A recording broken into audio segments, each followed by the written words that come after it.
तो कहानी की शुरुआत होती है फ्यूचर खराब हो गए हैं क्योंकि सूरज की तरह का जलता हुआ एक और सितारा आसमान में आ गया है, जिससे जमीन पर रहने वाले लोगों को एक नहीं बल्कि दो सूरज की गर्मी का सामना करना पड़ रहा है। लोगों को बचाने के लिए अंडरग्राउंड एक काफी बड़ा शहर बनाया जाता है जिसका नाम सिटी ऑफ एम्बर होता है। यहाँ लोग रहना शुरू कर देते हैं और लोग यहाँ तकरीबन 200 सालों तक रह सकते थे क्योंकि इतने वक्त की रिसोर्सेज यानी वसाइल जैसे कि खाना वगैरह मौजूद थे। 200 सालों के बाद ही एम्बर शहर के लोगों को जमीन पर जाने की इजाजत मिलेगी, पर वो भी एक खास रास्ते के जरिए, जिस रास्ते का कागज पर एक नक्शा बनाया जाता है और साथ कुछ जरूरी बातें और असूल लिखकर एक ब्रीफ केस में बंद कर दिया जाता है क्योंकि जब लोगों ने यहाँ से जाना था 200 सालों के बाद तभी वो खोलना था। फिर ब्रीफ केस तैयार करके पहली मेयर के हवाले कर दिया जाता है और वक्त गुजरने के साथ साथ नई आने वाली मेयर को दिया जाता है। अब ऐसे ही काफी सालों तक चलता रहता है, पर एक दिन जब मौजूदा मेयर की मौत होती है तो ये ब्रीफ केस आगे किसी को भी नहीं दिया जाता बल्कि इसे एक जगह पर रख दिया जाता है। एक किस्म का लोगों ने उसे बुला ही दिया था। अब यूँ ही काफी साल गुजर जाती है और एक दिन ब्रीफ केस अपने आप ही खुल जाता है।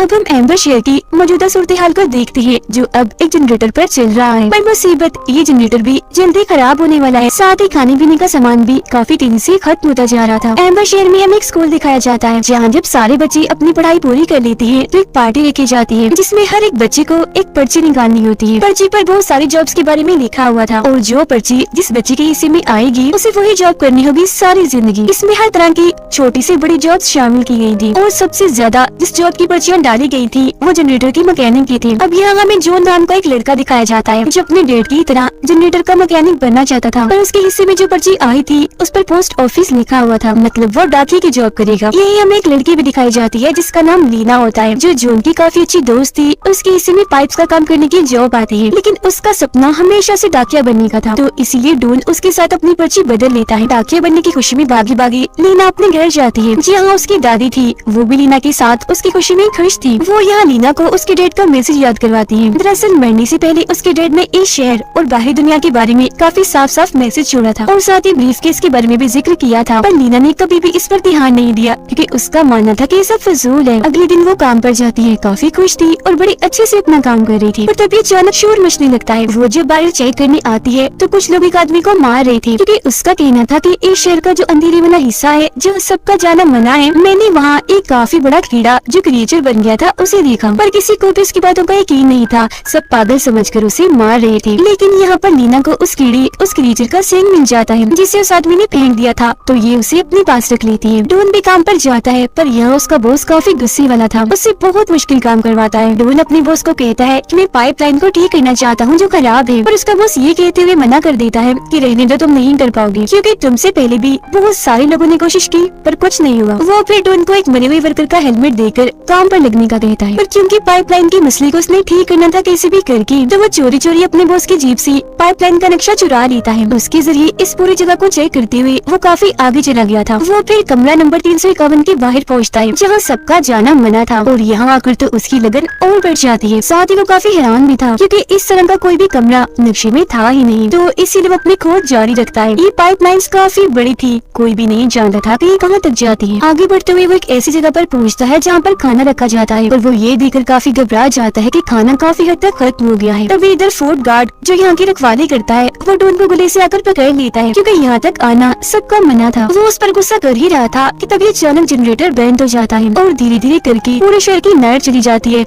हर तरफ अंधेरा छा गया था।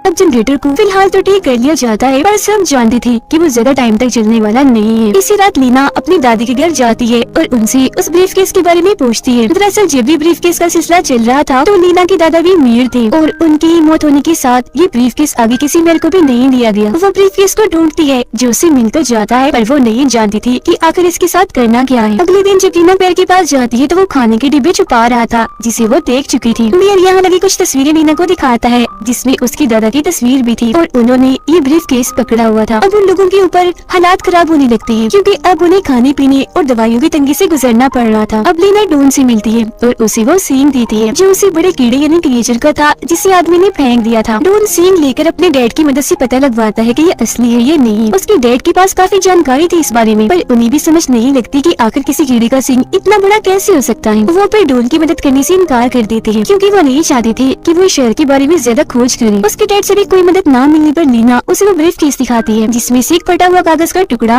एक प्लेट और कांच का टुकड़ा मिलता है जिस पर एक निशान बना हुआ था। वो फटे हुए कागज के टुकड़ों को जैसे ही जोड़ती है उन्हें शहर से बाहर जाने का रास्ता मिल जाता है, यानी बाहर दुनिया में जाने का, क्योंकि यही वो नक्शा था जो शुरुआत में ब्रीफ केस में रखा गया था। और उस रास्ते तक जाने के लिए इन्हें कमरा नंबर 351 से गुजरना था। ये लोग अब जैसे वहाँ जाते हैं तो खंडाते हुए आदमी को पाते हैं जो इन्हें देखते ही वहाँ से भाग जाता है। उसने अपने हाथ में खाने के डब्बे पकड़े हुए थे जिन्हें भी वो वहीं गिरा देता है और वो देखकर डॉन काफी हैरान हो गया था क्योंकि वो खाने के डब्बे तो बहुत पहले शहर में खत्म हो गए थे, जिसका मतलब था कि लोगों से झूठ बोलकर ये खाना कहीं छुपाया हुआ है। अब इससे पहले वो कुछ और चेक कर पाती वहाँ एक बहुत बड़ा क्रिएचर इन पर हमला कर देता है जो असल में वही कीड़ा था और अब क्रिएचर बन चुका था। तो अब अपनी जान बचाने के लिए इन्हें यहाँ से भागना पड़ता है। लीना की नजर डॉन के हेलमेट पर जाती है जिस पर लीना के डैड का नाम लिखा हुआ था, जो देख वो समझ जाती है कि मेरे डैड यही काम इन्हीं पाइपलाइन का काम ही करते थे जो कि अब जिंदा नहीं है, तो वो उन्हें याद करने लगती है। ये देखकर लीना अब अपनी आंटी के घर जाती है और अपने डैड की मौत के बारे में पूछती है कि वो कैसे हुई थी। वो बताती है कि तुम्हारे डैड को इस शहर से निकलने का बहुत शौक था और एक रास्ता उन्होंने खोज भी लिया था, पर मिशन के पूरा होने से पहले ही उनकी डूबने से मौत हो गई। अपने डैड की ऐसी मौत का सुनकर वो बहुत ज्यादा दुखी हो जाती है। साथ ही वो वहाँ फोर्ट गार्ड को भी देख लेती है जो लंगड़ाता हुआ आ रहा था। उसे देखकर लीना को वही रात वाली बात याद आती है और वो सीधे डॉन के पास जाकर उसे सारी बात बताती है कि उस रात खाना चुराकर और कोई नहीं बल्कि फोर्ट गार्ड ही लेकर भाग रहा था क्योंकि वो भी लंगड़ा है। तो इसीलिए अब ये लोग कमरा नंबर 351 में जाते हैं जहाँ आने के बाद ये दंग रह गए थे क्योंकि ये पूरा ही कमरा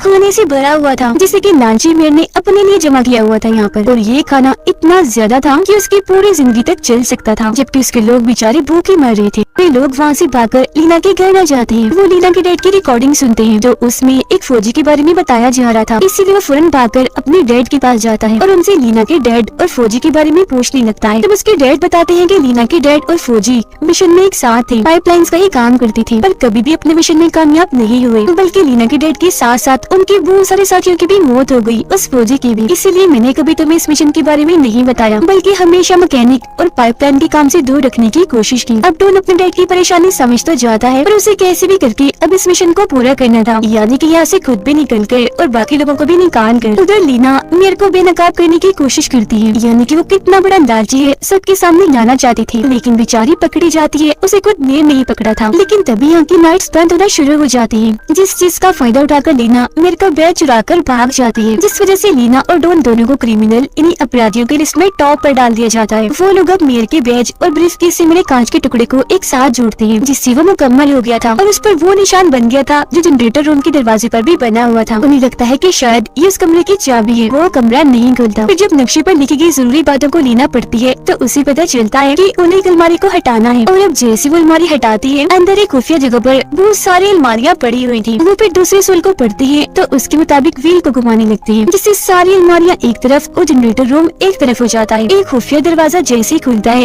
एक और अंडरग्राउंड शहर में आप पहुँचते हैं। यहाँ एक लंबी सी नदी मशीनरी के एक बहुत ही बड़े टुकड़े के साथ जुड़ी हुई थी। दरअसल ये सारी अलमारियाँ यहाँ इसलिए नहीं थी कि इनमें सामान रखा जाएगा, बल्कि इसमें बैठकर लोग यहाँ से जाएंगे।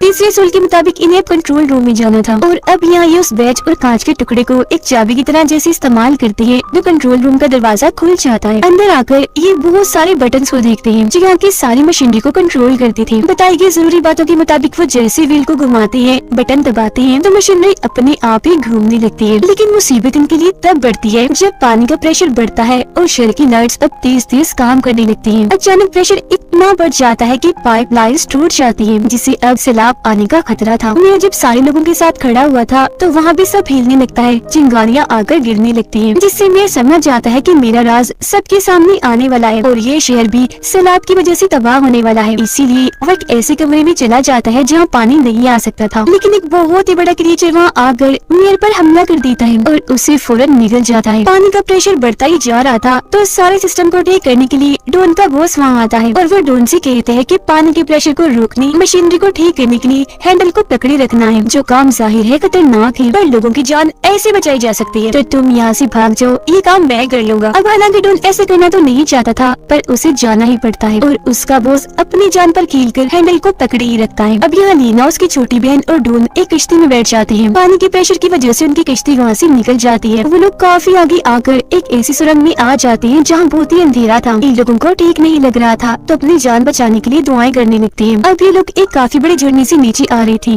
काफी तेजी से। उन्हें डर लग रहा था तो अपनी वो आंखें बंद कर लेते हैं। वो लोग जब अपनी आंखें खोलते हैं तो खुद को तालाब में पाते हैं। थोड़ी आगे जाने पर उन्हें रोशनी दिखने लगती है। रोशनी का पीछे करते करते वो आखिरकार जमीन पर आ ही जाते हैं, यानी बाहरी दुनिया में। पर वो यहाँ आकर खुश नहीं थे, क्योंकि यहाँ भी इतना ही अंधेरा था जितना कि अंदर था। फिर जैसे सुबह होती है और सूरज निकलता है तो इनकी आंखों में एक अलग ही चमक थी। वो बहुत खुश थे, क्योंकि अब वो जमीन पर आराम से जिंदगी गुजार सकते थे। अब जिंदगी यहाँ मुमकिन थी। जलता हुआ सितारा यहाँ से जा चुका था। वो उड़ते हुए परिंदों को जब देखते हैं तो उनका पीछे करते करते एक काफी बड़े गड्ढे के पास आ पहुँचते हैं, जिससे काफी नीचे एम्बर शेर को वो देख पा रहे थे। लेकिन फासला इतना ज्यादा था कि इनकी आवाज वहाँ नहीं जाती। तो इन्हें एक आइडिया आता है। लीना उस रास्ते का नक्शा एक पत्थर पर बांधकर नीचे फेंक देती है, जिसे ढूंढ के डायरेक्ट उठा लेती है और इस तरह से सारे लोग वहाँ से बाहर दुनिया में आकर बच जाते हैं। इसी के साथ ये कहानी इधर ही खत्म हो जाती है।